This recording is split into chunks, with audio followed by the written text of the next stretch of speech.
Y los mejores programas en la mejor Eco Radio, otra forma de hacer radio. Ey, Eco Radio con K.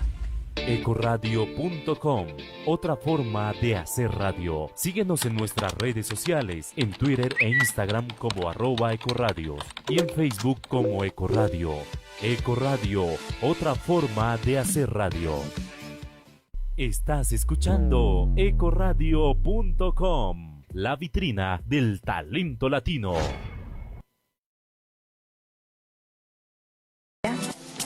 Somos Plenitud y Armonía, una organización para el desarrollo del potencial humano en sus 7 áreas de crecimiento: personal, relacional, de pareja, laboral, financiera, de contribución social y de conciencia de la tierra. Aquí puedes encontrar todo un contenido de interés y aprendizaje sobre el desarrollo humano aplicado a situaciones de la vida diaria. Queremos que logres autogestión, satisfacción personal, empoderamiento, empatía, afectividad, interdependencia y felicidad a través de todas las herramientas que te brindamos. Si quieres profundizar, visítanos en plenitudyarmonía.com y elige la técnica que más te guste para que logres el pleno desarrollo de tus talentos. Además, puedes encontrar una variedad de hermosos y poderosos productos en nuestra tienda virtual. Síguenos en nuestras redes sociales. Plenitud y Armonía, un nuevo estilo de vida. Muy buenas tardes, mi maravillosa gente de Eco Radio. Les habla Marta Lucía Ramírez. Estamos desde Bogotá, Colombia, en este programa Brujas Sabias y Divinas, un programa dedicado a el empoderamiento, la sanación de esa energía femenina que no solamente la tenemos las mujeres, sino que también es una parte muy importante que está en los hombres también. Un saludo muy especial para todos nuestros maravillosos ecoyentes desde la Argentina hasta Canadá, y un saludo para todos los que nos escuchan en Europa. Y sobre todo también un saludo para todos nuestros ecoyentes de Colombia. Un abrazo a nuestras brujas sabias y divinas que permanentemente nos acompañan, y a esos amantes de las brujas sabias y divinas que también están pendientes de toda de la información y de todos los temas que tratamos acá en este programa.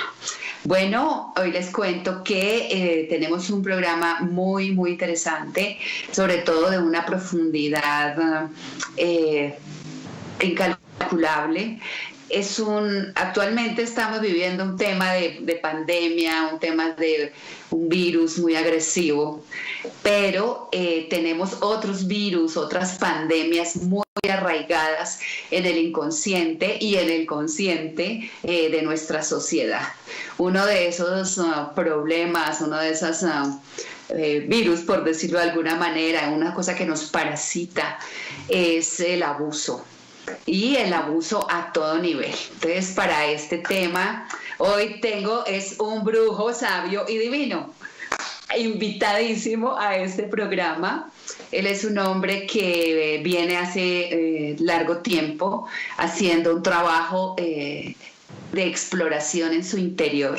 O sea, él ha avanzado en su carrera profesional y todo en el exterior, pero también lleva un proceso muy, muy hermoso en su interior y viene trabajando sobre ese diálogo, o sea, sobre esa reconstrucción de los diálogos entre hombres y mujeres, y entre mujeres, hombres, mejor dicho, restableciendo ese equilibrio y esas relaciones de interdependencia que se deberían dar a todo nivel en nuestra sociedad. Bienvenido, Juan Sebastián Mejía, a este programa Brujas Sabias y Divinas. Buenas tardes, Martica. Qué gusto estar por acá, viéndote, que hace un tiempito no nos veíamos, y en un espacio tan maravilloso como este, y más con una temática como la que abordaremos el día de hoy. Considero que es un tema que me ha tocado toda la vida, y bueno, hay mucho que expresar al respecto. Y bueno, un poquito sobre mí, no sé, estudio Derecho, Bueno, ya estoy terminando, me quedan unos 3 meses para estarme graduando. Me ha gustado mucho todo el tema de lo que tú dices, el desarrollo personal, llegar un poco como a esa esencia de nosotros mismos, porque yo inicié estudiando Derecho y me sentía muy perdido. Yo no sabía qué era lo que yo quería en mi vida. Y había ausencia de diálogo en mí. Y ahí llegó un poquito, empezamos en todo este proceso. Tú me contribuiste mucho, Martica. Que mucho gusto, de verdad que, uy, sí, ya hace bastante tiempo que nos conocemos y cuando iniciaste, bueno, ya venías con toda esa inquietud y cuando iniciaste esa verdadera ir al interior con todas las herramientas del desarrollo humano y del psicoanálisis junguiano, fue muy, muy interesante porque empezaste así como a florecer. Así es. Una experiencia muy bonita, Martica. Y bueno, he estado en este proceso de conocerme y bueno, estamos aquí el día de hoy. No sé cómo lo manejamos. ¿Te gustaría comentar alguna cosita o cómo hacemos? Bueno, empecemos por siempre identificar qué es el abuso, porque el abuso no, o sea, cuando se habla del tema del abuso, inmediatamente la gente empieza a imaginarse la violación, esa falta de respeto contra la integridad personal, pero resulta que es que el abuso como parásito está permeado a todos los niveles del ser humano. Entonces, empecemos como por definir qué es el abuso y esas manifestaciones, ¿no? A todo nivel, porque no solamente contra el cuerpo. Yo lo comprendo como una manifestación del miedo. Y el miedo muchas veces intenta imponerse como una verdad. El abuso esta es una verdad y esta verdad es más importante que tu verdad. Y desconoce que no hay una verdad única, pero intenta imponerla a los otros. Entonces se presenta a todos los niveles, como lo dices, a nivel colectivo, como lo vemos ahora, todos los abusos del Estado, de la policía, de las masas también, a nivel individual, o un poco más cercano, veámoslo con la familia. La familia, ¿qué sucede en el abuso de la familia? ¿Cuál es la esencia que permite uno ser? Muchas veces no somos nosotros, sino que somos la estructura familiar que permea que está en nosotros. Y a nivel individual, ¿somos nosotros mismos? ¿O somos una verdad que no nos pertenece? Y ahí estas son las bases del abuso para mí. Ahí las encuentro. Bueno, ese abuso que está a todo nivel y que hace que se multiplique, ¿cómo empieza a afectar a impactar esas vidas? Porque es que el problema de esto es que se perpetúa, es decir, no se transforma, sino que quienes son abusados perpetúan y con el tiempo se vuelven abusadores también. Entonces a mí me surge mucho una duda al respecto, empiezo yo a crecer y me empiezo a dar cuenta, vivimos en una sociedad que todo el mundo está hablando de abuso y veámoslo en términos más cercanos, de pronto abuso hacia la mujer, que es como el abuso que podría llegar a decirse más tangible, más visible. Y empiezo a escuchar historias de mi mamá, de mis hermanas, de mis familiares, de las personas cercanas, y yo digo, pucha, ¿qué es lo que está pasando? ¿Cómo puede ser posible que estemos rodeados de tanto abuso o tantas personas que han sido abusadas, pero tan pocos abusadores? Entonces yo digo, ¿qué es eso? ¿Qué es lo que está sucediendo? Y ahí empiezo a analizar que gran parte de esas conductas que las mujeres me estaban describiendo y las más cercanas, yo las replicaba. Y que muchas veces se vuelven microexpresiones, como bien lo dices, que son como inconscientes. Y las repetimos y las repetimos y las repetimos sin darnos cuenta que estamos imponiendo nuestra verdad por encima de las otras personas. Algo tan simple como en algún momento me lo describía una compañera que tuve y me decía, hay algo que es manterrumping. Y yo, ¿qué es eso?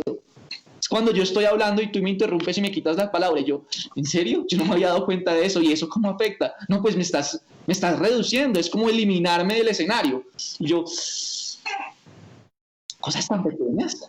Imagínate, en algo tan cotidiano y como podría decirse de alguna manera tan intrascendente, pero que afecta de todas maneras ese autorrespeto y esa autovaloración, porque de todas maneras el abuso lo que va generando desde el inconsciente es una falta de valoración y de posicionamiento en la vida. Lo que tú dices, se empieza con un esquema de miedo y ese miedo lo que va es lacerando y mermando esa autovalía en la persona. Pero yo creo que también es en ambas vías. Claro, total. Yo creo que yo lo empiezo a analizar, bueno, ¿y qué es lo que sucedía en mí? No solamente eran ellas, sino que cuando yo hacía eso, ¿qué está pasando? Y normalmente hacía ese tipo de actitudes cuando tenía inseguridad. Entonces como que, uy, pucha, está hablando mucho, me va a hacer quedar mal, o me siento menos. No, y son pensamientos, micropensamientos que pasan por nosotros, pero que a veces no somos conscientes de ellos, sino que simplemente reacción, sin que pase por un proceso consciente y, pucha, lo hice. ¿Y qué pasó? Tenía miedo de que ella fuera más importante que yo. Me siento inseguro a nivel personal. ¿Cuáles son los problemas de autoestima que tengo en mí? Y que yo muchas veces me he visto como una persona segura, que todos dicen, no, qué seguridad la que tienes. Y yo, no tengo muchas cosas que resolver. Juan Sebastián, hay una cosa que me impacta, o sea, siempre me ha impactado, porque lo hiciste en unos live y ahora vuelves acá a reiterarlo, es eso, porque tantas víctimas, ¿cierto? Tantos abusados, abusadas, y tan poquitos abusadores. O sea, amplíanos eso, por favor, que es de un impacto impresionante. Comienzo diciéndolo, soy un abusador. ¿Soy un abusador en qué sentido? Cualquiera dirá, uy, pucha, usted es un violador o algo así. Pues de pronto no he llegado a esos extremos, pero es que no es necesario llegar a esos extremos para decir, he pasado por encima de otras personas. Y cuando he pasado por encima de otras personas, el impacto que uno puede llegar a tener, uno no lo logra dimensionar. En realidad es como ponerle un delete a la persona cuando yo hago un simple hecho como el manterrumping, entre muchos otros que uno puede realizar. Entonces empiezo a darme cuenta y yo concluyo, sí, soy yo, un abusador. Y empiezo a observar y, pucha, mi papá, hasta mi mamá, todos en cierta medida hemos contribuido a la creación de este estereotipo social de pasar por encima de las personas. Y, ¿qué es lo que sucede? Yo me pregunto, ¿en qué momentos? Ahí surge otro punto, que es, si en todos habita un poco de ese abusador, que es ponernos por encima de otras personas, como que salga el primitivo a decir, es que esto es así.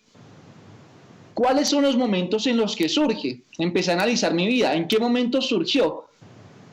Yo me doy cuenta, los momentos de miedo, los momentos de mayor miedo, y lo comienzo a ver en mi adolescencia. En mi adolescencia yo observaba, primero, veámoslo con la energía sexual. La energía sexual que es tan fuerte en un adolescente, que uno muchas veces no piensa racionalmente, sino que está en un proceso de exploración, que adicionalmente se le suma la culpabilidad que podemos llegar a experimentar ante la ausencia de información de nuestros padres, del colegio, de la sociedad, que antes nos intentan es culpabilizar. ¿Usted tiene una erección? Uy, pucha, no, ¿cómo es posible? Y yo... Haciendo algo tan natural. Algo natural, muy natural, pero el hecho de que las personas les cueste aceptar un poco esa naturalidad refleja un gran miedo de lo que representa la energía sexual. Porque para un padre no es fácil decirle a un hijo, no, tienes una erección, tranquilo, es natural.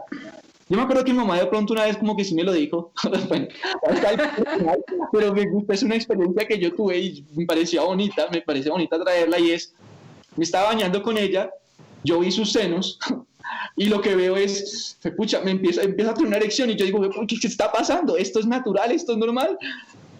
Yo tenía por ahí unos 5 años y mi mamá como de una forma, no, estás muy emocionado. Falta información, falta explicación, y ese estás muy emocionado se quedó así, y de pronto nunca más se volvió a hablar en toda mi vida, hasta después cuando yo ya estaba grande y con mi madre empecé a decir, madre, está sucediendo esto, ¿cómo lo observas? Y ahí como que era muy difícil para ella entrar a manejar algunos temas sobre la sexualidad, cuando de pronto a ella también le costó reconocerla. Ahí llego por lo menos a donde tú estabas y empiezo a encontrarte y digo, Martica, no comprendo mi sexualidad, siento que tengo una energía sexual muy fuerte, ¿cómo hago para empezar a comprenderla? Y contigo en ese proceso fue mágico. Es quitarle la culpabilidad, no hay culpa, no. Exactamente. Y el miedo y lo desconocido y desmitificar, o sea, tantas creencias que nos alejan de los verdaderos conceptos y que nos alejan de que cuando nosotros trabajamos un concepto ya es algo natural, porque es algo que pertenece a la tierra, al cosmos, a la esencia natural. Entonces, ese desconocimiento es lo que lleva a esos juegos manipulatorios desde el miedo y a juegos de poder, que en realidad es lo que tiene que ver con el abuso. Y entonces ahí surge, bueno, haciendo como un análisis ya con la conciencia y con la información, es algo natural, pero si es algo natural, está bien. Nosotros tenemos como una naturaleza, pero a la vez también tenemos la capacidad de comprender esta naturaleza, y cuando se comprende la naturaleza, se quita el miedo que está detrás de ella, porque hay como amor, pucha, esto está pasando. ¿Cuándo afloró el mayor abusador en mí? En los momentos de mayor miedo. Y yo como lo veo por lo menos en mi vida, cuando estaba muy estresado, bajo periodos que tenía veámoslo con estrés, es que mi cuerpo estaba soltando una química hormonal por todo mi ser, y que estaba como alerta y que intentaba, entonces, ¿qué pasa ahí? Aflora ese abusador, aflora esa verdad, afloran esos miedos. Pero vivimos en una sociedad en la que nos ha enseñado a no expresar. No exprese, sea fuerte. Usted expresó, perdió. Es como si fuera un juego, algo así, como los que van expresando son como, uy, qué débil. ¿Cómo es capaz de expresar lo que usted siente? Y yo, mi adolescencia fue así, sentía algo, no exprese mucho. Que mis papás sí me decían, no, expresa lo que sientes, pero yo vivo en una sociedad en la cual el común denominador de las personas no está acostumbrada a decir lo que piensa, a lo que está sintiendo, cómo me impacta lo que sucede en mi exterior y cómo me impacta eso en mi interior. Entonces, frente a eso, ¿qué es lo que sucede? Las emociones afloran, pero para que no afloren y que uno las logre controlar, uno se tiene que anestesiar fuertemente. Motivo por el cual yo me empiezo a anestesiar de diversas formas: alcohol, drogas, con sexo, con búsqueda de mujeres, como para llenar unos vacíos que yo tenía a nivel interno. Y como eso se vuelve como una especie de medicamento que es aceptado socialmente para uno estar anestesiado, pero que no lo podemos hacer muy, muy consciente. Entonces ya las drogas, uy, no, qué malo, ¿cómo está haciendo eso? Un casino, no, ¿cómo está haciendo eso? Hay algunos que yo los veo ahora que son más fáciles de utilizar, que son anestesias que son como una zona gris. Las redes sociales, los videojuegos.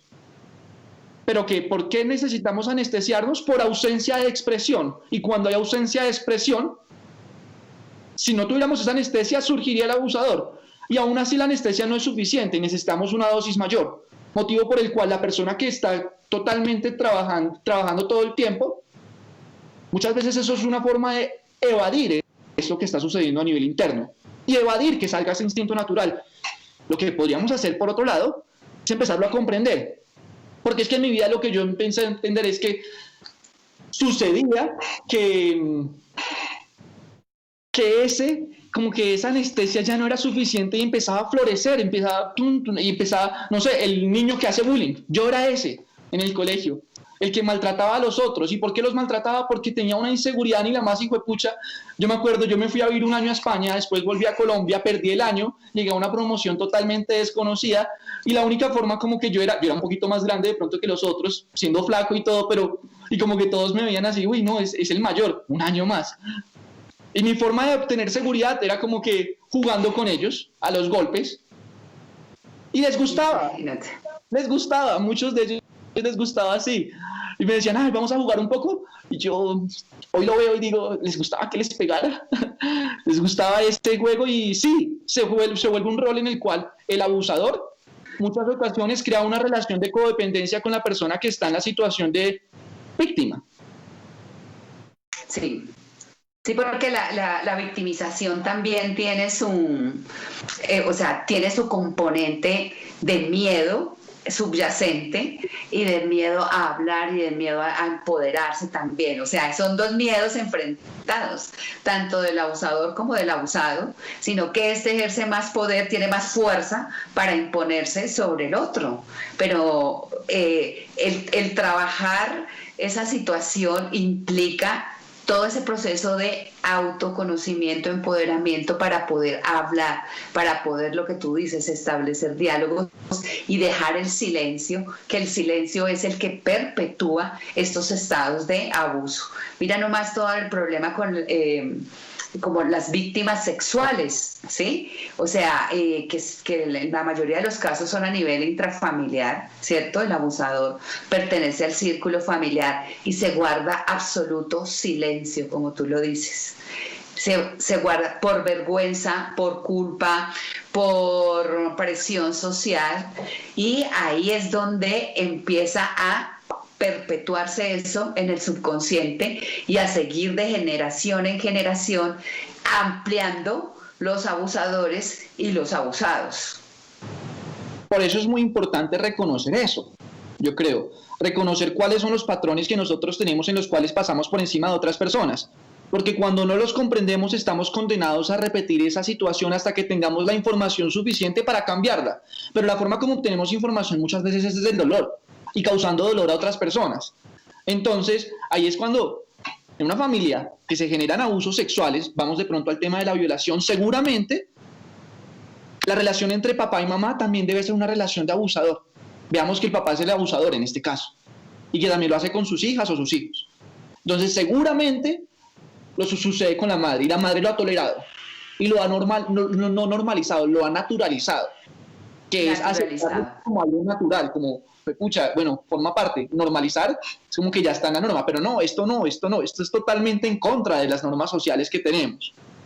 Entonces, sucede esto, y después con los hijos, pues la mamá está acostumbrada a tener esta relación con el padre, ve que está sucediendo cosas, no profundiza mucho, porque entrar a profundizar con la relación de lo que está sucediendo entre padre e hijos, implicaría ver como un espejo de lo que está sucediendo en su relación con ella.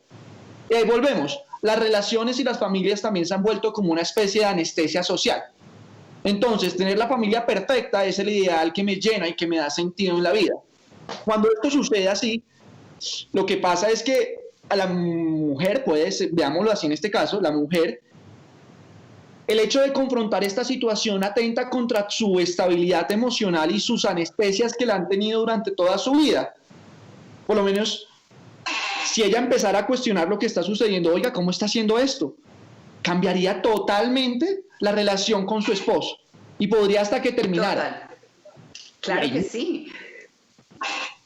Y ahí es donde entra en juego es el problema de por qué se silencia, ¿sí? Porque tendría que transformar no solamente el separarse, sino ir a transformar ese interior. Y lo que tú dices, las capas de anestesia, las capas de creencias culturales, todas esas capas, se necesita fuerza, se necesita berraquera, porque no es solamente parar el abuso, sino empezar a decodificar y descodificar esa situación que hace que sea vulnerable hacia una situación de abuso. Tengo un código en mi interior, ¿sí? Porque todo abusado, ¿cómo es? Todo abusado, o sea, tiene ahí esa vibración que atrae ese abusador. Y estamos hablando de leyes psicoanalíticas, no estamos hablando de magia ni estamos hablando de muchas cosas. Estamos hablando de cómo funciona la mente.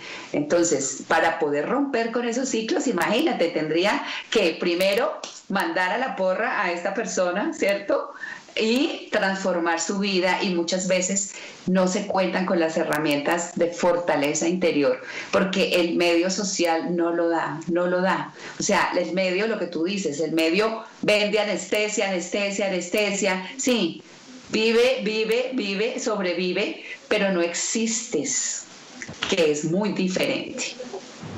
Y veámoslo, aquí estos son escenarios que de pronto se reducen al núcleo familiar y que son situaciones de abuso que son repudiadas socialmente, pero que son muy comunes. Pero el hecho de que sean tan repudiadas y tan comunes es como la gran incoherencia. No se habla, mejor se calla. Pero veámoslo algo más cercano. El año pasado estuve viviendo en Taiwán y tuve muchos amigos. Entonces en la universidad allá yo observaba y hablaba con ellos y la pregunta era, bueno, ¿y tú qué estás estudiando? Eso me encantaba preguntarlo. Y era una pregunta incómoda para ellos. No, pues ahí no era tan incómoda, era como, bueno, estoy estudiando tal cosa. Yo, bueno, ¿y por qué? Ahí era la incomodidad. Pero no era tampoco, era como incómodo, pero no tan incómodo. Era como que mi papá me lo dijo. Y yo, ¿cómo así? ¿Cómo así? ¿Y si te gusta? No. Y entonces, ¿no es que uno debe seguir las órdenes de sus papás? Era como un programa y un código tan fuerte que es la verdad, es que lo que dice mi papá es la verdad. Y yo les preguntaba, ¿y qué te gusta? Entonces había uno que, me acuerdo, estudiaba química. Me decía, uy, a mí me encanta el jazz. Y yo, ¿en serio te gusta el jazz? ¿Y lo has tocado o algo? Pues estuve en clase de piano, pero nunca profundicé mucho. Pero me encantaría empezar clases de saxofón. Me decía, y yo, qué chévere, ¿y no has pensado explorar y tal? El hecho es que estuvimos conversando y al final él me decía, sí, esto me pesa, me siento así. Hay veces éramos roommates, compañeros de cuarto, y al final él me decía, a veces llegaba así con un estado de fuerte depresión, me decía, esto no es lo mío, no me veo con la química, con las fórmulas, con todo esto, me cuesta mucho y siento que estoy coartando una gran parte de mí. Me sucedió a mí, que en mi familia vengo una familia de abogados y el hecho de estar en una familia de abogados, así yo no lo quiera, eso tiene una influencia en mí, que yo siempre de chiquito yo dije que quería ser campesino, quería ser abogado, me encantaban las dos y fui creciendo y en un momento como que sentía que no era una decisión mía, pero yo me encuentro con la sorpresa de que en un momento yo le digo a mis padres, oigan, yo no quiero estudiar más derecho, me voy a ir a viajar por Latinoamérica. Y la respuesta de ellos fue muy sabia, la encuentro. Me dijeron, Sebas, perfecto, sabes que siempre te hemos apoyado. Y de pronto será una vida que puede ser un poco más difícil a lo que tú estás acostumbrado, pero te apoyamos con todo lo que tú quieras. Y ahí yo quedo más perdido, porque se crea el diálogo. Y yo tenía en mi imaginario que iba a ser una verdad que ellos me iban a imponer y yo surjo con una idea diferente, de pronto preparado para el conflicto, para el diálogo, para que esto es mi vida, y ellos me salen con una respuesta totalmente que me desarma. Yo quedo, uy, ¿y ahora qué? Me quedé 2 días pensándolo. Ajá, imagínate, mira, tú acabas de tocar un punto y es la respuesta que desarma.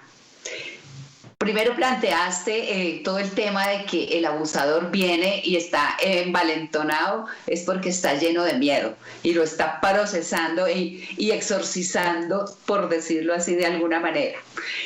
Y la respuesta que desarma es no copiarle a ese miedo para no seguir el juego manipulatorio. Ayer pasó una cosa muy relacionada con el tema de hoy, con una persona muy cercana a mí.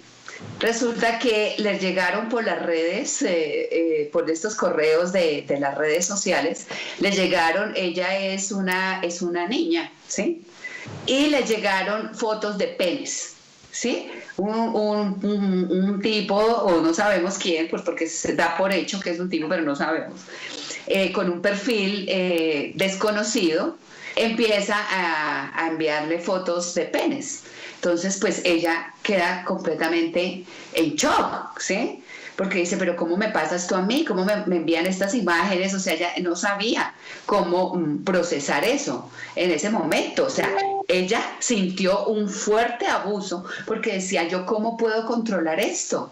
Y yo le decía, tú no puedes controlar eso, ¿sí? Lo que puedes controlar es la respuesta frente a ese evento, porque inmediatamente se sintió vulnerada, inmediatamente se sintió temerosa, ¿sí? Y de su seguridad, porque está en una zona donde le gusta tener el control sobre sus cosas. Pues es lo que nos gusta a todos los seres humanos por lo general, ¿no? Tener el control. Claro. Exacto. Sí, así sea ilusorio, pero es tener el control. Entonces, esta es una situación que se sale de control. Entonces yo le dije, mira, es la habilidad de respuesta lo que te va a ayudar a superar esas situaciones, ¿sí? Entonces yo le expliqué que cuando yo estaba chiquita, estaba con mis amiguitos en el parque Y llegó un tipo de la nada, chiquita es 8 años, ¿cierto? Llegó un tipo de la nada, se abrió su gabán y nos mostró su pene. Entonces, claro, nosotros todos jugando ahí, pues salimos corriendo despavoridos del susto y el tipo burlándose, ¿sí? O sea, con ese miedo y esa empoderación ese sentido de poder sobre los otros y a amedrentarnos. Cuando tenía 18 años, más o menos, estaba en otro parque con mis amigas y nos pasó exactamente lo mismo. Bueno, eran otras amigas. Y estábamos en el parque y llega el tipo y se abre el gabán y empezamos nosotras, lo tiene chiquito, lo tiene chiquito, lo tiene chiquito. Salió despavorido ese hombre de ahí. Entonces, mira, es una respuesta diferente a lo que se espera, lo que desarma al otro. Y en ese sentido de esas respuestas, porque siempre es la respuesta automática, ¿sí? Me asustan, que es el juego de poder del ladrón, es el juego de poder del gamín, es el juego de poder de muchas situaciones que se dan, pero la respuesta, eso que tú dices, el romper ese ciclo es lo que desarma al otro. Y es no responder. Entonces, estamos acostumbrados a respuestas del miedo. Somos una sociedad en la que nos hemos acostumbrado a vivir desde el miedo, desde acción de miedo y reacción de miedo.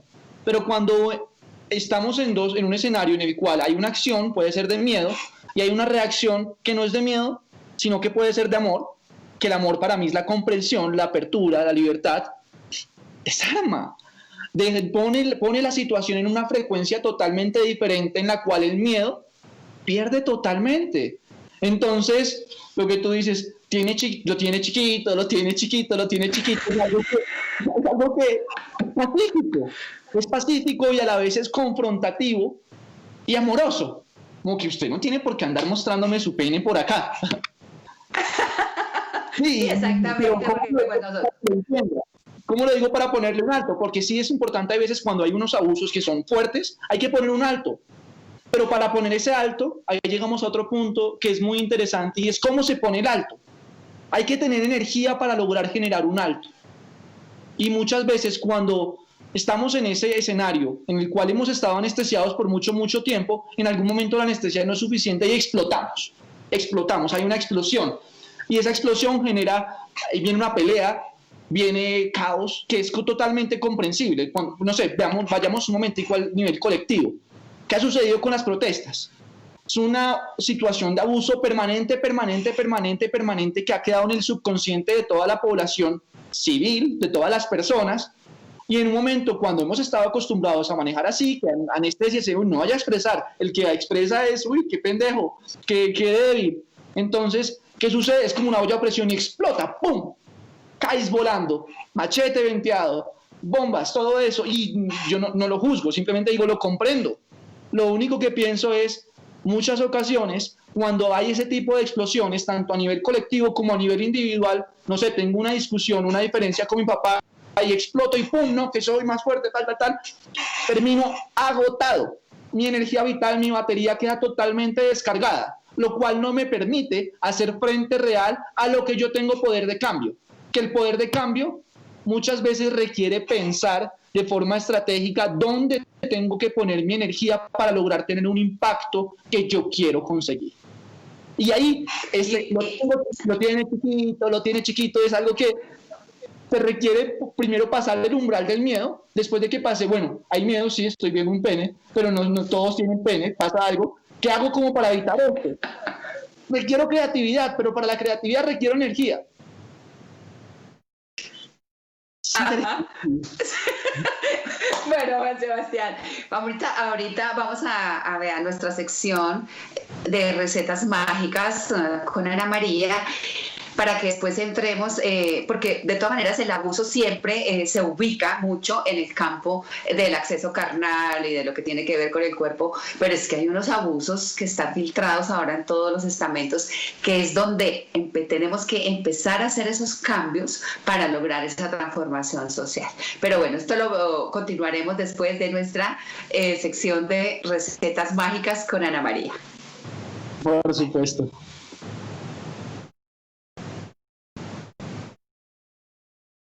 padecimientos físicos.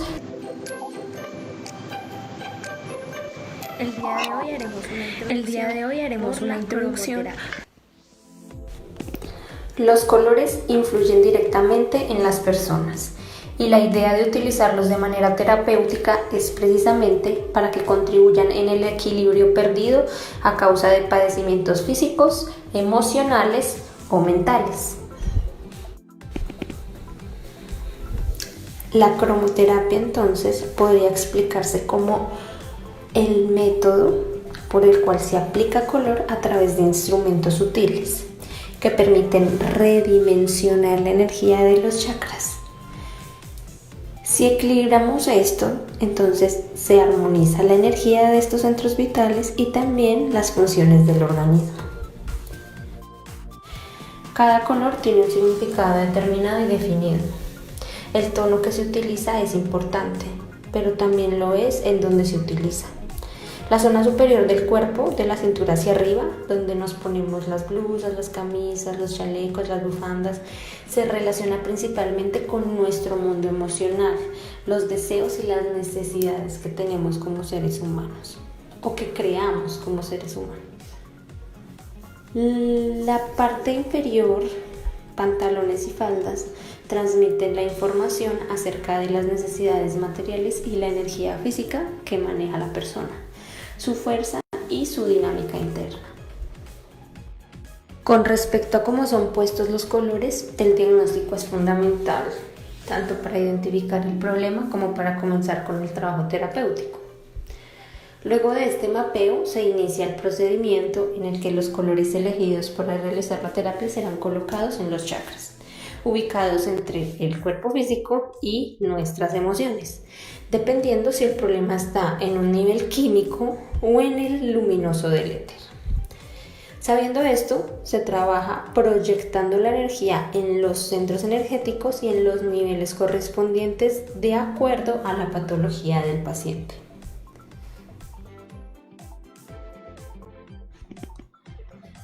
El color rojo es estimulante, en especial porque incrementa la energía para facilitar la circulación sanguínea. No debe usarse en casos de ansiedad o perturbación emocional. El naranja favorece la acción de los chakras sacro y vaso. También se utiliza para tratar desequilibrios energéticos en los riñones.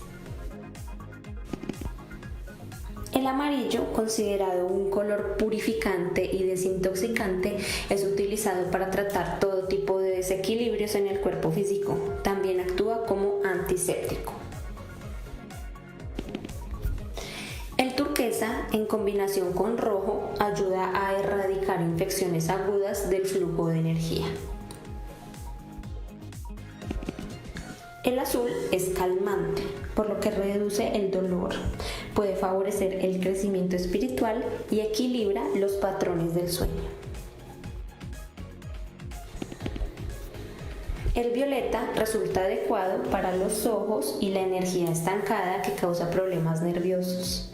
Favorece la inspiración, la revelación y el desarrollo del ser superior, aunque también puede aludir al logro espiritual. El magenta solo es posible formarlo con combinaciones de luces.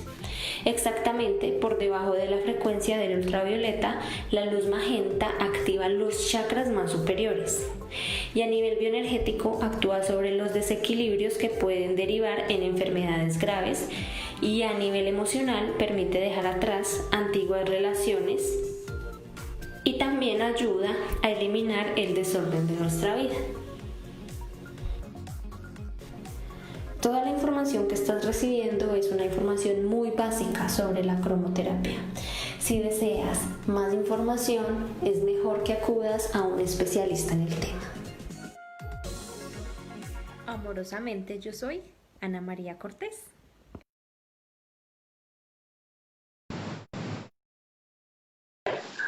Muchas gracias, Ana María, por esas maravillosas recetas mágicas, por tu aporte a este programa Brujas Sabias y Divinas, que se transmite por Eco Radio, otra forma de hacer radio.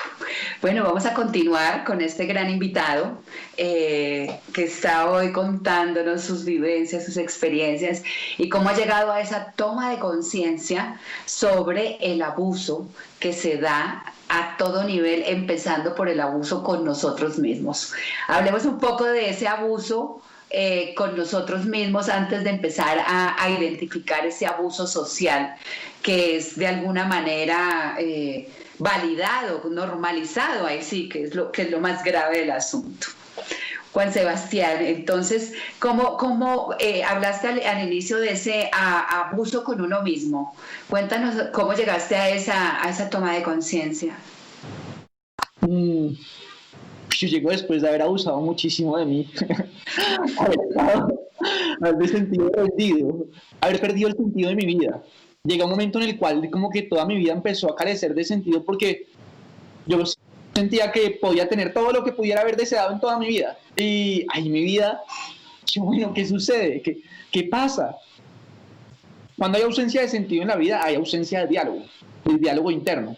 No nos hemos escuchado. Yo creo que hay un permanente contacto y como comunicación con la vida, dígale Dios, divinidad, universo, que nos está transmitiendo de forma permanente mensajes. Y esos son los mensajes que uno tiene con uno mismo. Y muchas veces uno los deja de escuchar. Uno tiene que estar muy consciente para estar, ¿qué está sucediendo acá? ¿Qué me está enseñando esta situación? ¿Cuál es el aprendizaje detrás de esta emoción? Yo estuve anestesiándome por mucho tiempo y en un momento explotó, pero cuando explotó yo ya veía totalmente nublado, es como decir, una neblina muy espesa, y yo sentía, no tiene nada que hacer mi vida. Ahí, en ese instante es cuando digo, debo buscar una alternativa, debo cambiar mis parámetros, no voy a dejar de anestesiar durante un tiempo.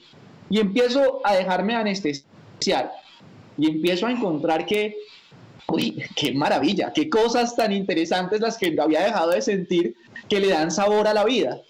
Entonces empiezo el simple hecho de barrer. Me acuerdo que estaba en un viaje y me puse a barrer unas hojas que habían y le empecé a coger gusto en algo tan sencillo y yo decía, esto me le está dando sentido a la vida. Y ahí durante ese tiempo que estaba empezaba también a sentirme, qué bueno, soy útil, puedo hacer algo en la vida, algo tan sencillo como barrer. Y a medida que empieza a pasar el tiempo empiezo a darme cuenta de pequeñas situaciones que me generaban felicidad. Y que esas pequeñas situaciones que me generaban felicidad las había dejado de sentir durante mucho tiempo por estar anestesiado. Entonces llego después y empiezo a encontrar una mayor información y necesito encontrar más de esto, esta comunicación, cómo hago para pulir mi diálogo con el universo, que es conmigo mismo y se representa a través mío. Y ahí empiezo a buscar diferentes métodos de meditación, de alimentación, de terapia sexual, que llegué contigo, que la enfocamos por el tema de psicoanálisis junguiano y la energía tántrica. Yo digo, todo eso es una cantidad de información que me empieza a alimentar y mi vida cambia de perspectiva. Yo decía, bueno, continuaré estudiando Derecho, pero ya no va a ser eso, yo no es que sea abogado, esto va a ser una dimensión de mi vida. Y ahí, ese diálogo interno empieza a ser mucho más latente. Y me doy cuenta, duré mucho tiempo sin escucharme, sin saber qué es lo que estaba sucediendo ahí. Y cuando eso sucede, se rompe como el sentir de la vida. Entonces, decíamos, el abuso es la ausencia de diálogo. Y para mí, el abuso lo reduzco a mi capacidad de cambio. Entonces, yo donde tengo poder en realidad en mis propias acciones, en lo que me sucede en mi día a día. Por este motivo, cuando yo no tengo diálogo conmigo mismo, cuando no reconozco una emoción de tristeza, felicidad, alegría, entusiasmo, rabia, y no me permito escucharla, sino que simplemente intento reducirla y apagarla, pierdo el mensaje que está detrás de esa emoción. Y entro en un estado de abuso conmigo mismo. Ahí, ese después lo replico con las personas que me rodean.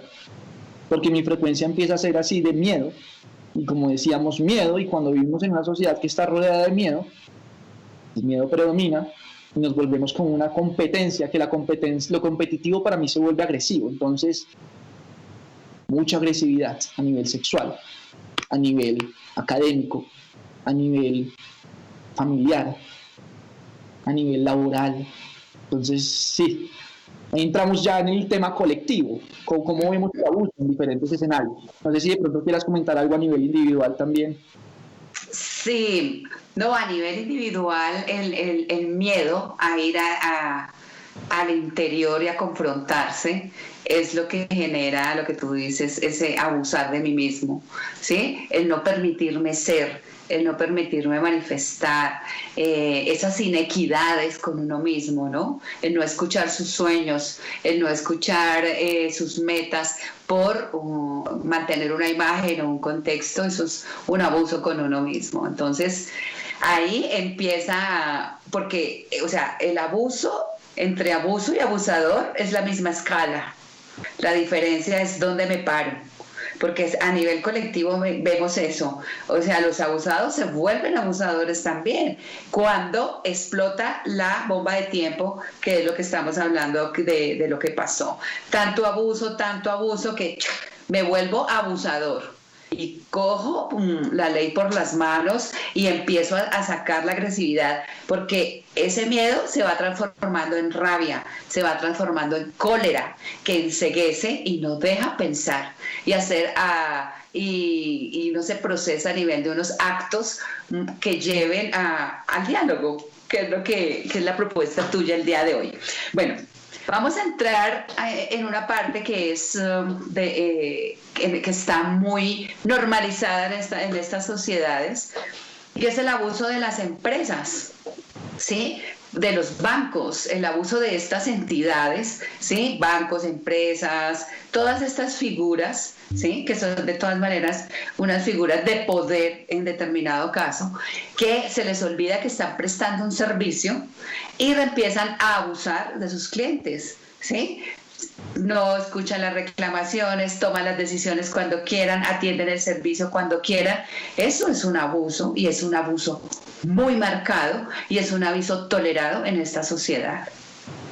Veámoslo como los niveles de conciencia en los que nos encontramos, o el nivel de, sí, hay una pirámide que se llama la pirámide de Maslow, que me parece muy interesante, y es ¿cuáles son mis necesidades?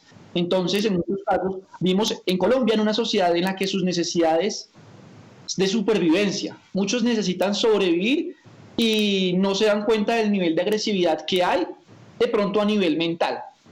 Entonces nos enfocamos muchas veces, uy, no, es que me pegó, no, tal pasó, no, me dijo una grosería, tal. Ese es el abuso que reconocemos normalmente. Pero entonces cuando empezamos a darnos cuenta que logro satisfacer de pronto mis necesidades básicas y que quiero algo más, que puedo pensar más allá de la siguiente semana, que no voy a morir, porque muchas personas es que si no trabajo no tengo con qué comer. Entonces no se pueden dar el lujo en muchas ocasiones de pensar más allá de eso. Yo creería que sí, es importante encontrar un proceso, pero desde ese estado, si yo le dijera, no, pero es que usted puede hacer, piense positivo, monte un negocio, no. La persona está en su nivel de conciencia y toca reconocer en qué nivel de conciencia está cada persona. Pero cuando logro satisfacer estas necesidades básicas, me logro permitir pensar un poco más allá. Y ahí encuentro, ¿qué sucede? A nivel de derecho hay algo que se llama la posición dominante. La posición dominante es cuando yo ejerzo un poder sobre la otra persona y la otra persona está en una situación de subordinación, más o menos, como cuando uno va a un banco y firma un contrato de tarjeta de crédito. ¿Tú sabes lo que estás firmando? Uno no sabe. Uno firma y simplemente acepta una cantidad de condiciones. ¿Por qué? Porque necesito la tarjeta de crédito. No puedo ponerme a negociar con el banco. Uy, no, esas cuotas están muy altas. Uno va a un trabajo y uno le dice al empleador, la mayoría de personas, bueno, no todos, hay algunos que están en la posición de entrar a negociar, pero la mayoría, ¿qué toca hacer? No, tienen que hacer esto. Ay, no, pero no, yo quiero entrar a las 8:30. Es que otro lado. Una posición dominante que es muy fuerte. Y eso es un reflejo de la situación y la necesidad de, como progreso, lo que nos ha llevado es, que hay una frecuencia del miedo que se ha generalizado a nivel colectivo en los individuos, pero asimismo hay unos individuos que no son personas, sino que son una energía que es la empresa. Entonces, una empresa que está en un nivel de miedo competitivo, en el cual lo más importante muchas veces se vuelve el dinero, sin necesidad, no, ¿por qué? Porque hay que necesitar progreso económico. ¿Y cómo se mide el progreso económico? Con cifras, con números. Entonces, ¿a qué costo? No importa el costo, saquémoslo. ¿Y cuál es el costo? Es que es una persona, la persona es la dignidad. Entonces, ahí por lo menos, yo trabajo en esa área del derecho laboral y me doy cuenta, la mayoría de las empresas, muchas ocasiones, desconocen conscientemente los derechos de los trabajadores. ¿Por qué? No, es que toca salir adelante, la situación está complicada. Y cuando la situación no está tan complicada, no, es que toca ir más allá de las otras. Entonces tenemos que mejorar nuestros estándares. Con los bancos. No, es que el banco necesita tener una rentabilidad fija. Pero uno dice, analicemos un poco por lo menos el tema de los bancos. Los bancos se mueven con nuestro capital. Es decir, como si yo le dijera a una persona, mire, le doy estos recursos, me los puede tener, usted los puede administrar, usted los va a utilizar, y al final la persona me dijera, bueno, listo, que bueno, es como yo le estoy haciendo un préstamo al banco más o menos, él se encarga de administrarlos, y aparte de eso me cobra, y en muchas ocasiones termina abusando de esa situación en la que se encuentra. Permanentemente. Y lo peor de todo es que es un abuso continuo, porque es que hay una educación. No es una educación, es una información que viene cultural de esas figuras de poder y subordinación. Y resulta que es que nosotros somos los que aportamos lo que tú dices. Entonces ese derecho es el que se ha perdido por el miedo, por todo lo que tú nos has contado. O sea, aquí para resolver un problema en el banco se volvió que hay que ir a la superintendencia bancaria para que ellos sí los entren en cintura, porque a sus usuarios no les hacen caso. Y muchas personas desconocen que la superintendencia los puede regular y son los que están poniendo la cara por los usuarios. Y eso es un abuso permanente y es un abuso tolerado por ignorancia, por desconocimiento, por pereza. Y se ha normalizado, y nosotros no podemos normalizar los abusos porque estamos llegando a unos altos niveles que nos están afectando a todo nivel, físico, emocional, mental, en nuestra parte de progreso, en nuestra parte de desarrollo personal, colectivo, porque se normalizó el abuso a todo nivel. Entonces, es olvidar que tenemos la energía, ¿no? Lo vemos con el trabajador. ¿Qué sería una empresa sin trabajadores? No, es la fuerza de trabajo, es la que le da el sustento. Y uno dice, bueno, ¿qué sería un trabajador sin empresa? ¿Quién le daría trabajo? No, las sociedades se mueven por la mano de obra. Es que cuando un trabajador está ahí, está dando su tiempo y el tiempo no se recupera. Está dando su vitalidad, está dando muchas veces más de 8 horas y después llega a su casa y sigue trabajando, entonces está dando toda su vitalidad. Y esto es lo que le da vitalidad a la empresa. En el banco, nuestros recursos. Entonces, somos nosotros los que tenemos un gran poder en la familia. Bueno, para esto, para que se geste el abuso, es necesario una cesión o un abandono del poder natural que habita en mí y lo desconozco, motivo por el cual prefiero que otra persona tenga el poder sobre eso, porque el hecho de yo responsabilizarme va a ser un costo muy alto. Ser responsable, lo que dicen ser independiente, es difícil en muchas ocasiones. Lo que yo ponía el ejemplo con mis papás, ellos me dicen, no, Sebas, haz lo que tú quieras. Ahí entro en crisis, porque estaba acostumbrado a seguir órdenes. En el momento en el que me dicen, tú eres libre de hacer lo que quieras. Marta Lucía, buenas tardes. Buenas tardes, César. Qué pena no te habíamos saludado. Entramos acá en materia. Es que nos llegó una pregunta a través del chat de nuestra página de Ecoradio. Recuerden que ese chat está activo 24 horas todo el tiempo, y a través de ese chat en la página de Ecoradio pueden preguntarnos también. Nos dicen, nos escriben desde Colombia, Marta Lucía. Yo soy madre y utilizo el abuso de poder para direccionar a mis hijos. Un ejemplo, mi hijo no quiere estudiar y lo obligo a eso. Aunque él manifiesta que no quisiera, yo le digo, le toca y listo. ¿Está mal? ¿Está mal eso? Sebastián, ¿contestas o contesto yo? Ambos. Ambos. ¿Quieres comenzar, dale? Bueno, la propuesta de Sebastián y de este programa es llegar a diálogos, ¿no? Y es llegar a que las cosas se hagan por convicción, porque si no es una imposición y de alguna manera es un abuso. Entonces hay que, desde la perspectiva, por ejemplo, psicoanalítica, hay que brindar unos argumentos válidos, ¿sí?, que le permitan al otro tomar una decisión consciente. Imponer siempre va a llevar a rebeldía, siempre va a llevar a estos juegos manipulatorios. O sea, de pronto la mamá está abusando en este momento, pero después se voltea y el chico puede volverse también un abusador o un tirano en determinado momento. Entonces lo más importante es brindar argumentos, ¿sí?, válidos, para que la persona, que el chico tenga criterio y diga, sí, voy a estudiar por convicción, no por obligación. Pues ese es el punto de vista, desde el punto de vista psicoanalítico. Y es complejo porque en muchas ocasiones esto requiere mucha energía, ¿no?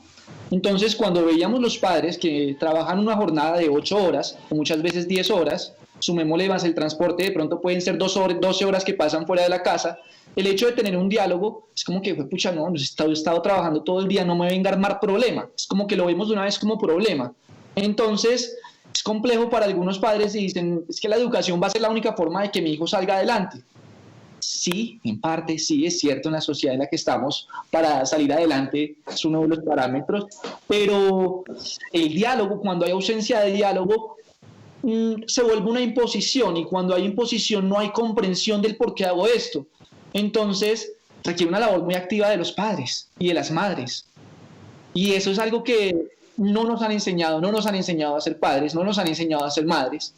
Motivo por el cual entramos a improvisar, que hay algo instintivo de por medio, pero a su vez los hijos deben seguir las orientaciones de sus padres. Y se replica, que es lo peor de todo, ¿no? Se empieza a replicar el modelo jerárquico, el modelo impositivo, ¿sí? Y que genera estos desequilibrios y juegos de poder, de abuso y abusadores, ¿no? Porque los hijos se pueden volver unos grandes abusadores, y es lo que estamos viendo en esta sociedad, ¿sí? Que entonces se volvieron los pequeños tiranos.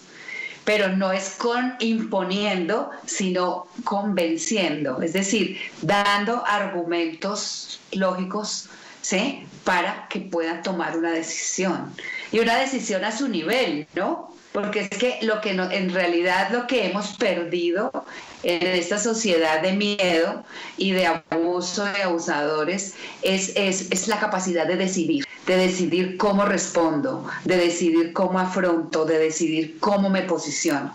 Entonces permitimos que el sistema decida, que la familia decida, que decidan todos menos decido yo, ¿sí?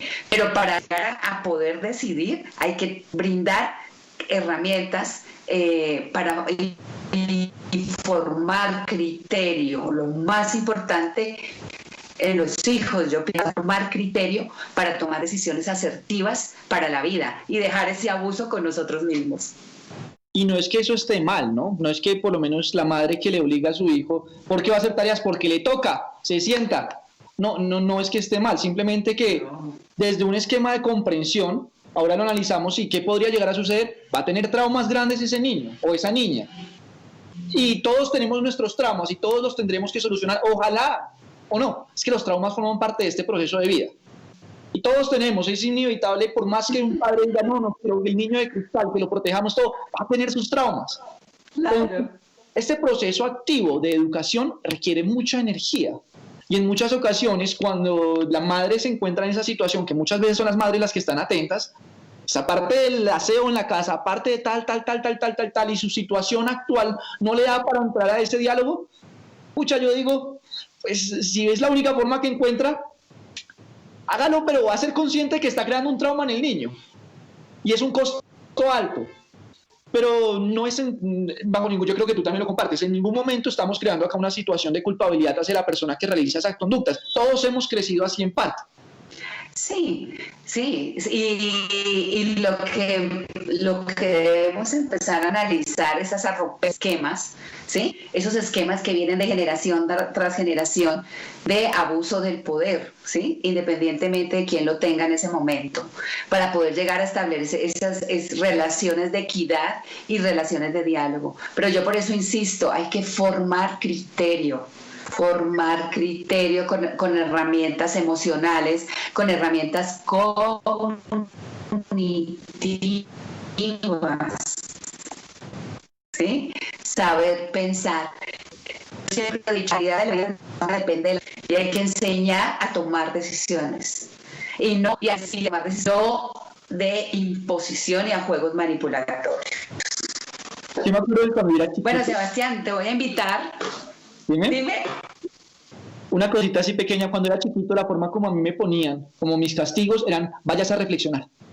Me enviaban a reflexionar y ese era un castigo fuerte porque era estar conmigo mismo. Entonces mis papás me decían, bueno, vas a tu cuarto y te quedas observando. Y yo me ponía en realidad a observar, qué es lo que está sucediendo ahí.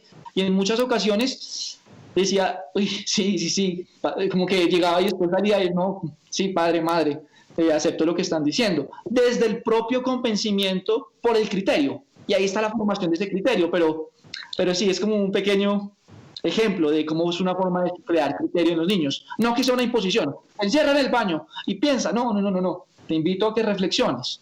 No estamos en una tónica para conversar en este instante. Ajá. En uno de los colegios, en uno de los colegios de mis hijas donde estudiaron, hay una valoración, ¿sí? O sea, allá evalúan no solamente pues las materias y todo esto que ven, sino que evalúan la parte actitudinal. Y uno de los parámetros de esta actitudinal es el amor por el conocimiento. Entonces, en estos casos es desarrollar el amor por el conocimiento, ¿sí? El amor por el respeto en las relaciones personales, el amor, porque es que el amor es el antídoto contra el miedo. Bueno, nos vamos a reflexionar, Sebastián. Te invito a nuestra sección y a todos ustedes. Vamos a ir a nuestra sección de El Oráculo de la Semana a cargo de nuestra hermosa mística holística que nos trae unos mensajes muy lindos, muy profundos en ese proceso, ¿no? De ir hacia el interior, en ese proceso de autoconocimiento, en ese proceso de de trabajo para sacar la mejor versión de nosotros mismos en este planeta.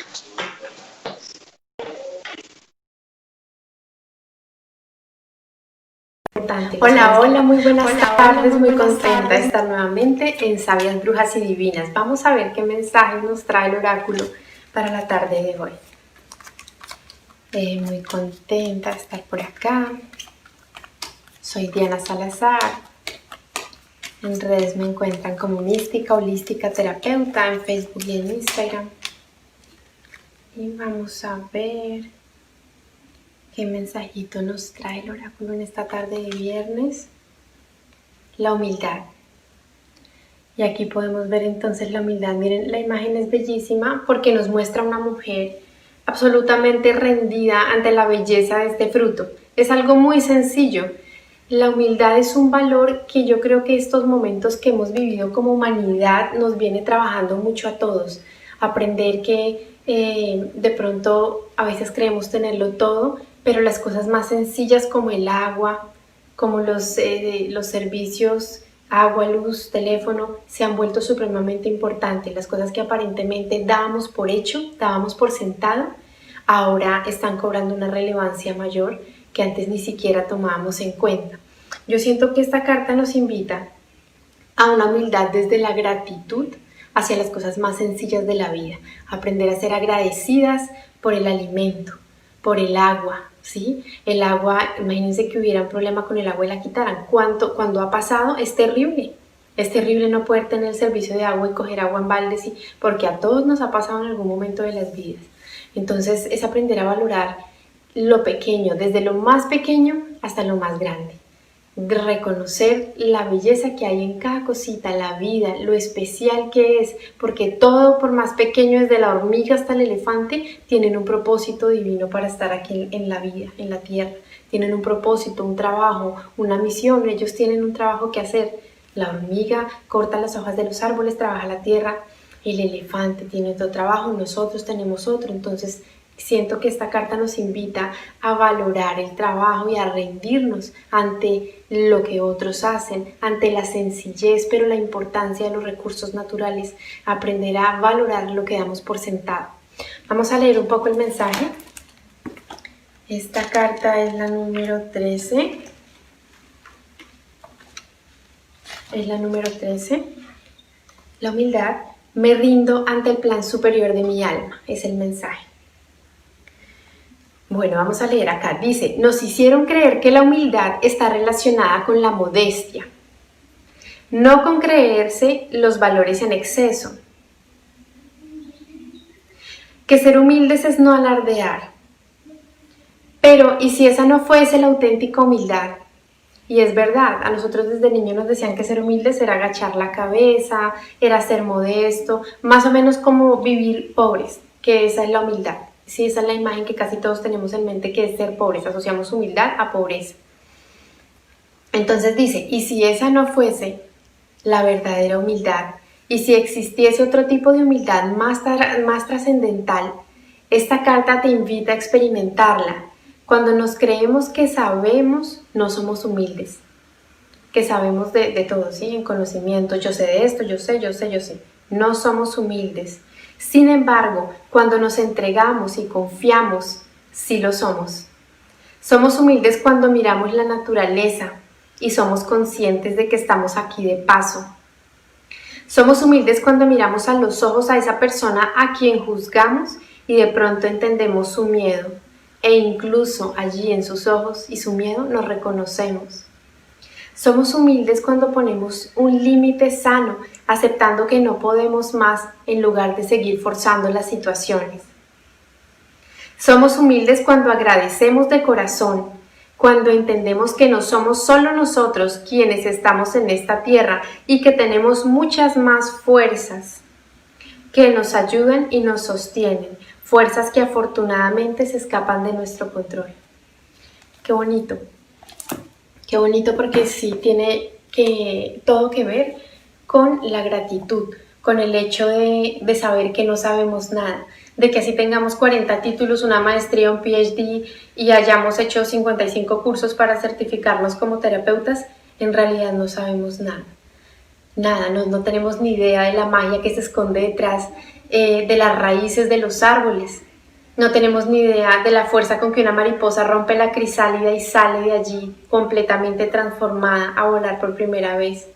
No tenemos ni idea de la fuerza que hace un bebé, a pesar de que un día lo hicimos, pero también lo olvidamos para poder levantarse por primera vez. Cuánta magia hay allí, cuántas fuerzas vitales que no entendemos, que no vemos, que tal vez percibimos y que afortunadamente empezamos a visualizar, a entender, a tratar de comprender que hay otras formas de ver la vida. Siento que la humildad, esta humildad nos invita a rendirnos ante esa magia que trae la vida, ¿sí? A dejar de tratar de entenderlo todo, de saberlo todo y de comprenderlo todo, porque la verdadera sabiduría se siente, se percibe con el corazón, no con la mente.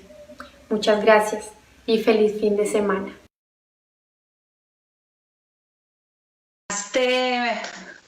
Mi hermosa mística holística, por ese mensaje tan bello que sale desde tu hermosa alma.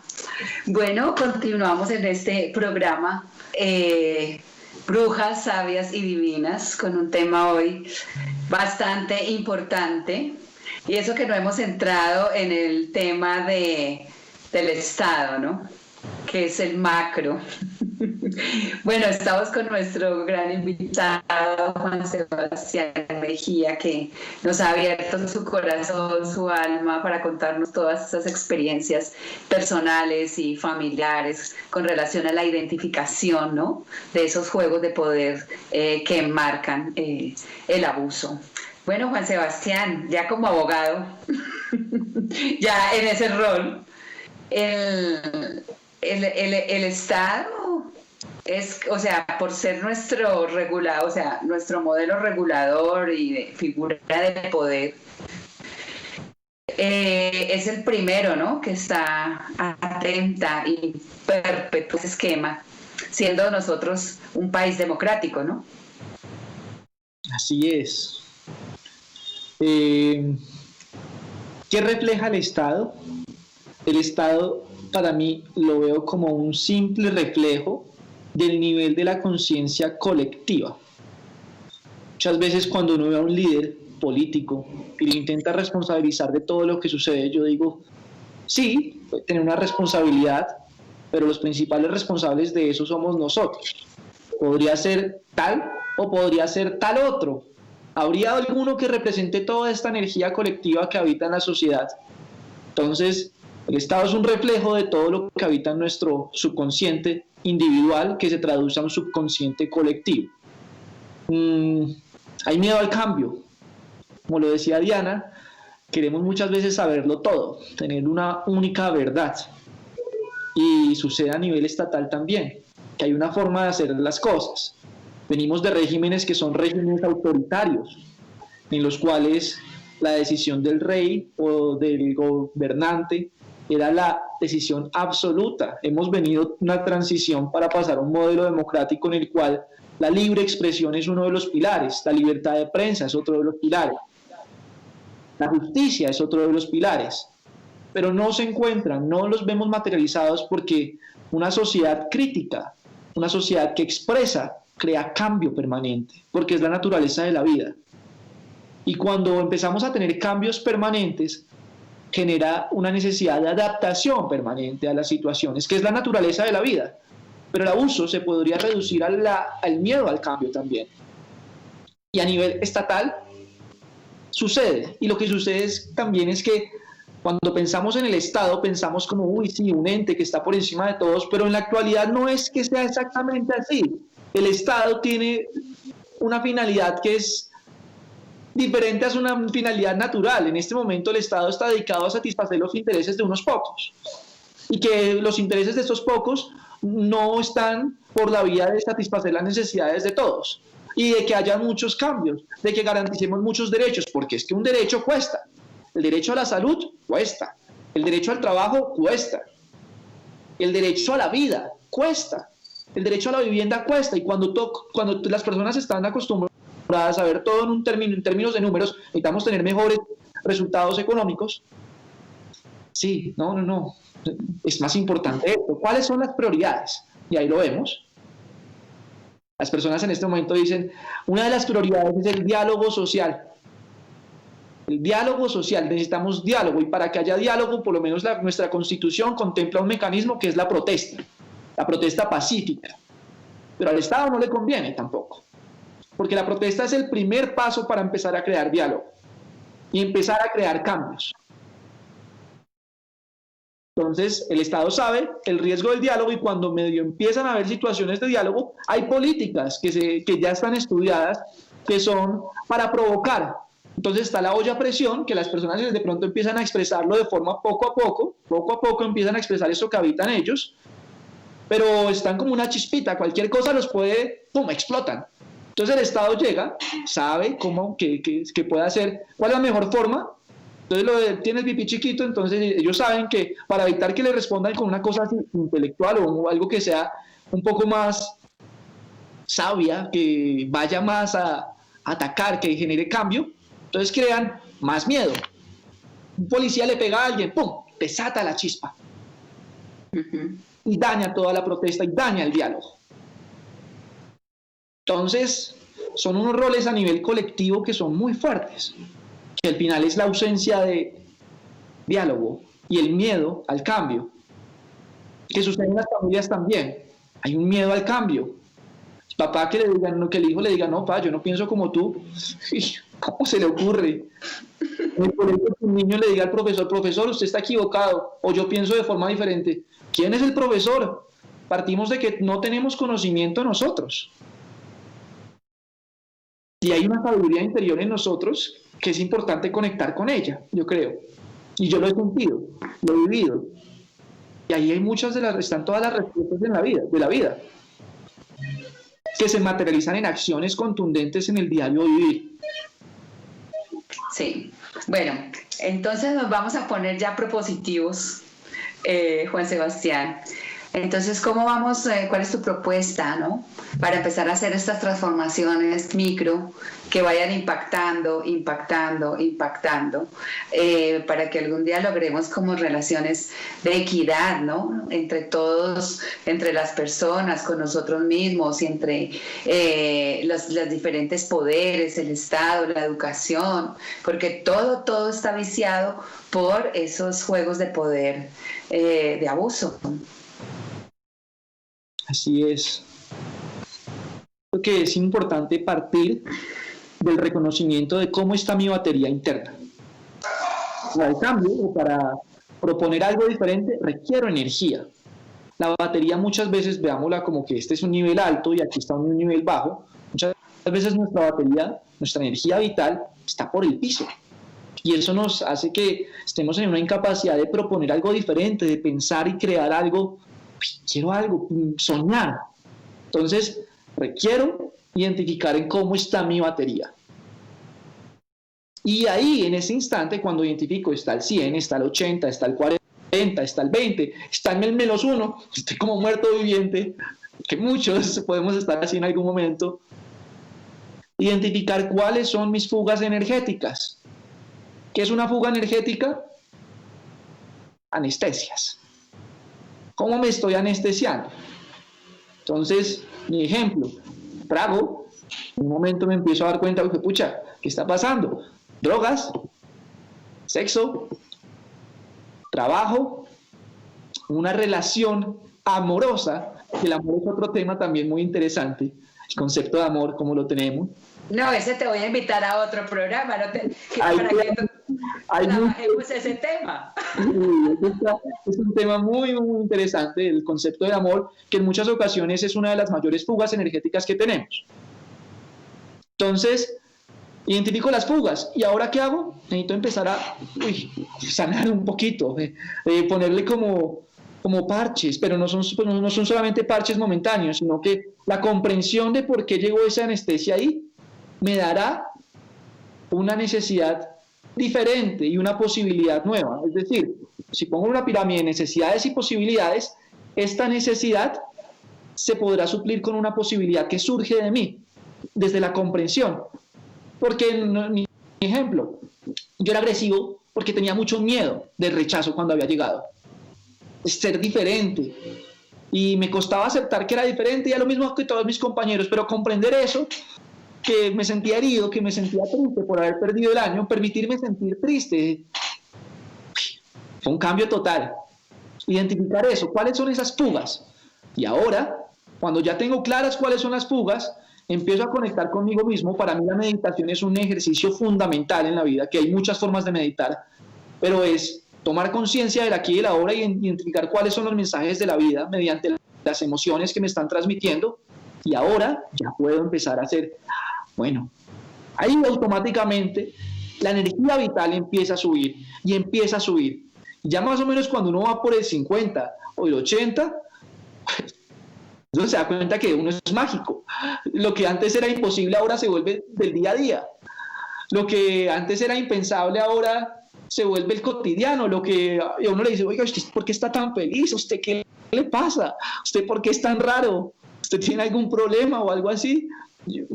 No, hemos normalizado de pronto la tristeza, el miedo, pero no es lo natural. Y en ese instante empiezo a crear, empiezo a soñar desde el amor, una frecuencia diferente. Y cuando subo eso, me encuentro con un conflicto con una persona, que un conflicto sucede todos los días, una diferencia de puntos de vista.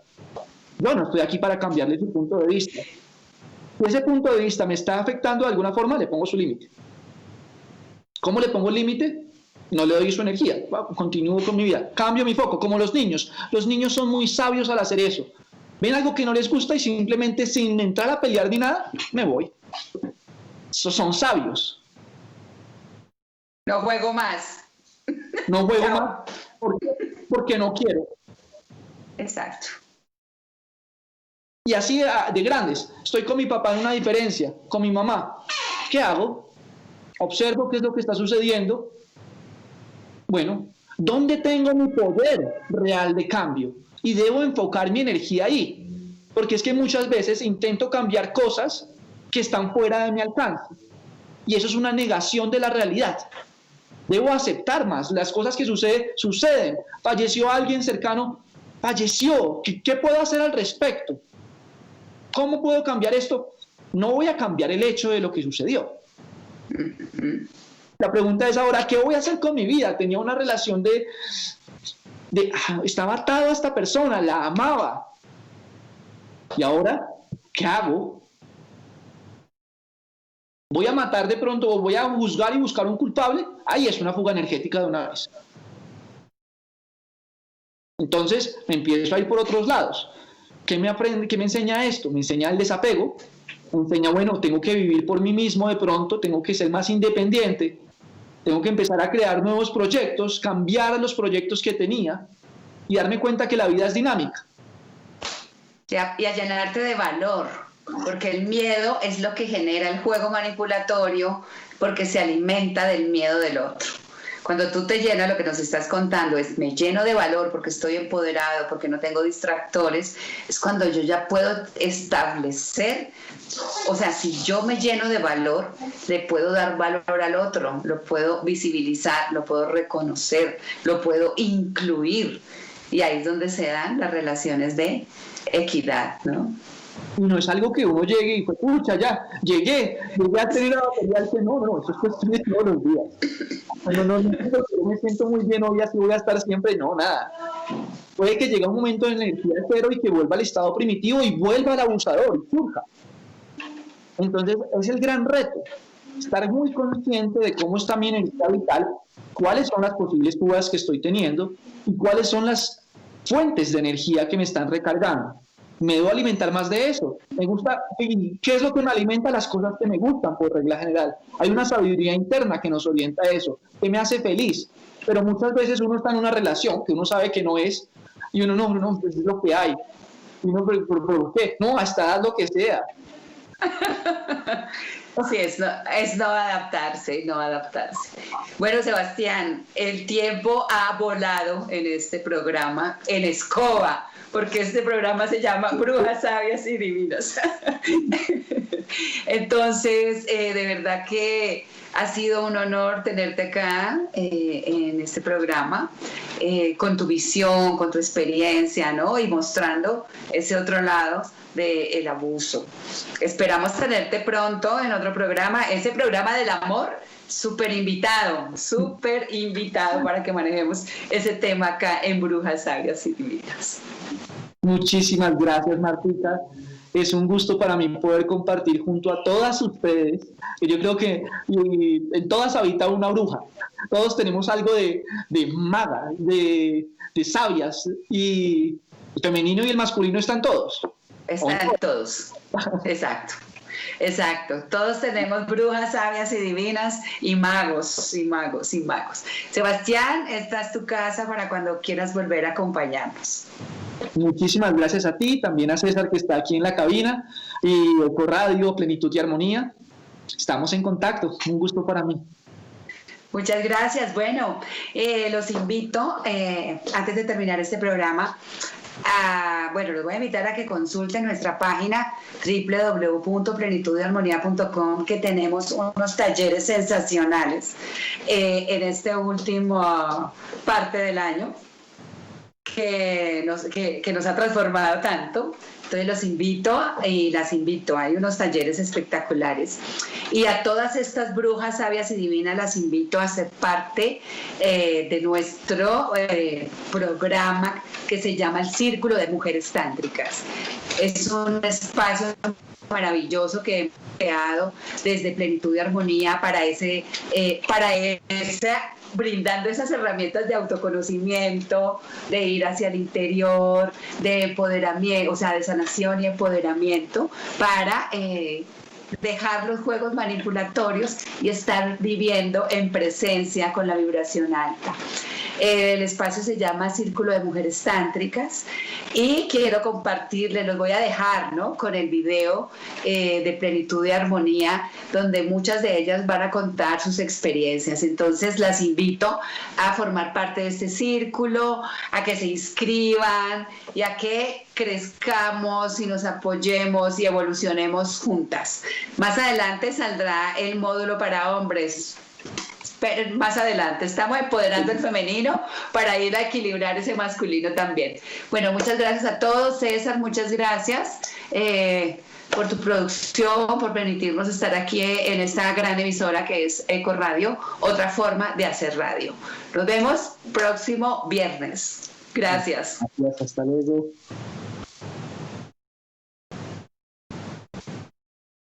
Muy bonito.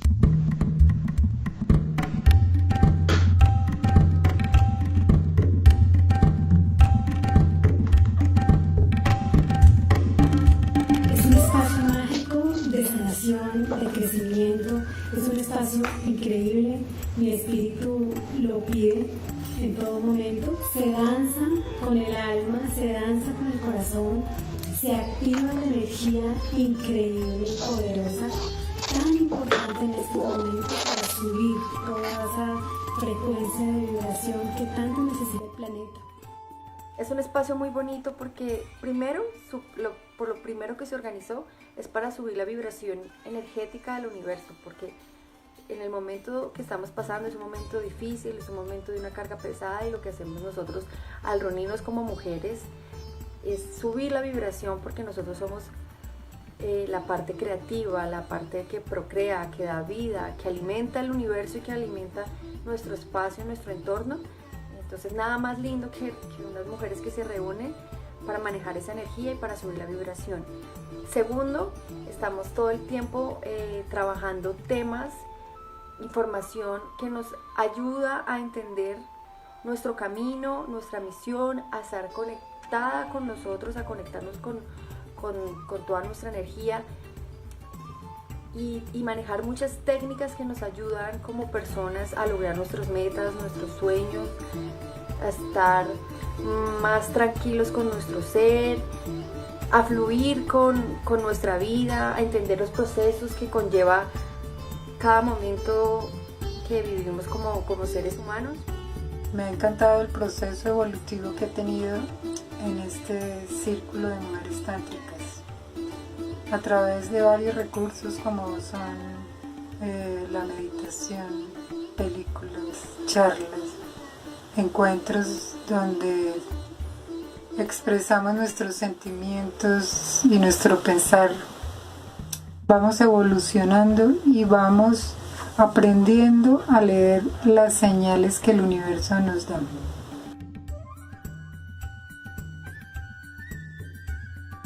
A través de la guía de Martika y de las experiencias de mis demás compañeras he encontrado diferentes respuestas a diferentes procesos que también he venido llevando. A través de la danza he podido liberar cosas que han venido quedando de procesos que se han quedado en stand-by, podemos decirlo de esa manera, o respuestas a preguntas que estaban ahí.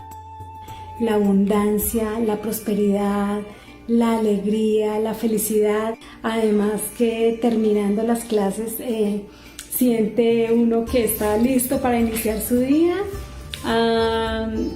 ayudando indudablemente a bajar también esos kilitos de más, porque termina uno extenuado pero feliz. Por medio de esta danza mágica, además vamos sanando, vamos creciendo espiritualmente y vamos irradiando toda esa luz tan bonita y tan mágica que podemos darle a todas las personas del mundo entero. Me ha parecido súper especial, he aprendido mucho.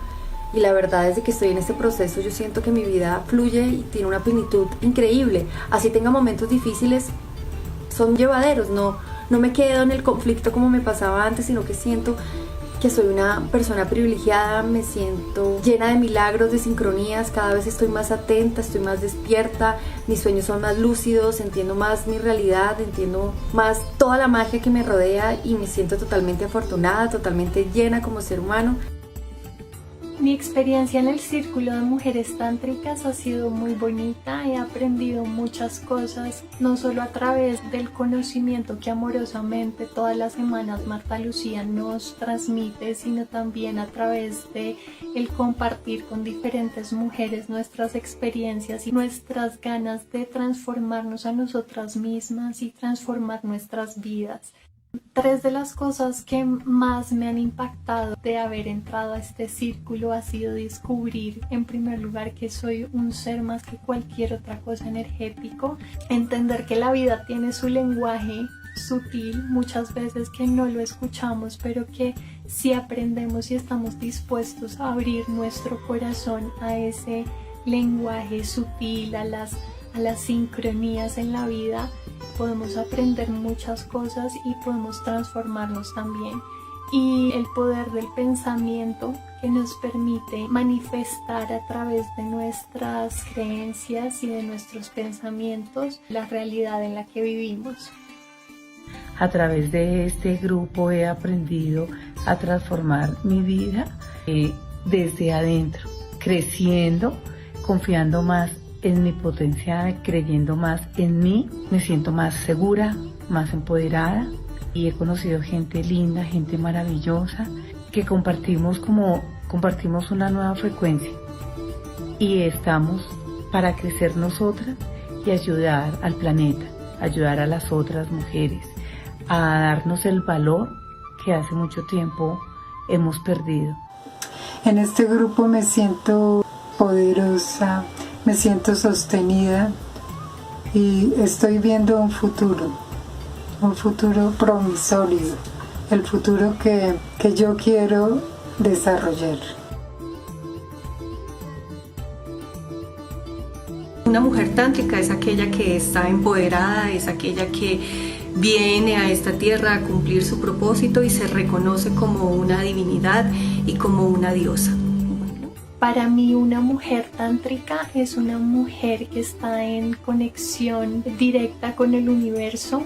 Una mujer se conoce a sí misma, conoce sus dones y está dispuesta a compartirlos con el mundo.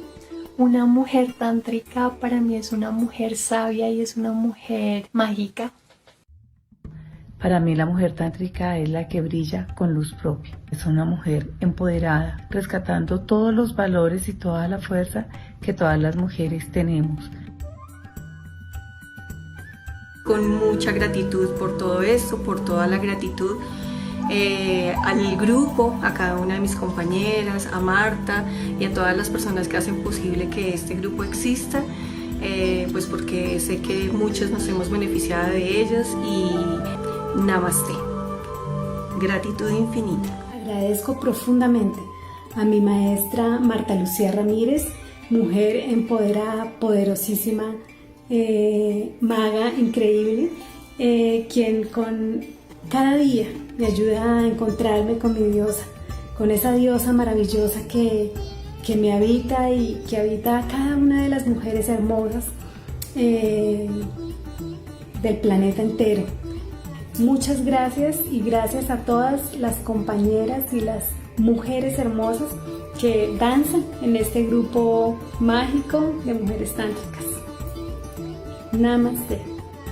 Y se lo agradezco a Martica, se lo agradezco a este increíble espacio de plenitud y armonía y a todas las mujeres tántricas con las que comparto todos los jueves, que nos retroalimentamos, que nos entendemos como seres, como mujeres, que nos apoyamos y que hay una unión que alimenta la luz de nuestras vidas y que hace que cada día me sienta mucho más feliz y más tranquila.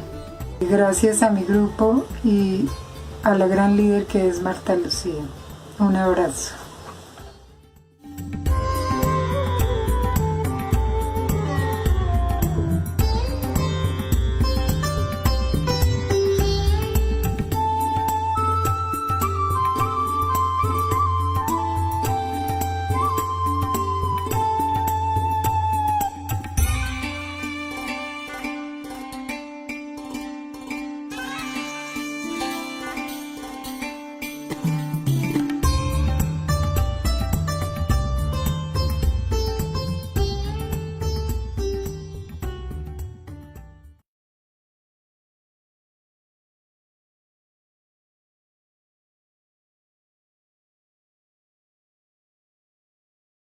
Ecoradio.com, otra forma de hacer radio. Una emisora diferente, con contenido especializado. Sigue toda nuestra programación en www.ecoradio.com. Ecoradio.com amplía sus fronteras digitales. Por eso te invitamos a que te suscribas a nuestro canal de YouTube Ecoradio, en donde encontrarás los mejores programas, el mejor contenido y podrás escuchar nuestra señal online www.ecoradio.com, la vitrina del talento latino. Ecoradio.com, otra forma de hacer radio. Síguenos en nuestras redes sociales, en Twitter e Instagram como @Ecoradios y en Facebook como Ecoradio. Ecoradio, otra forma de hacer radio.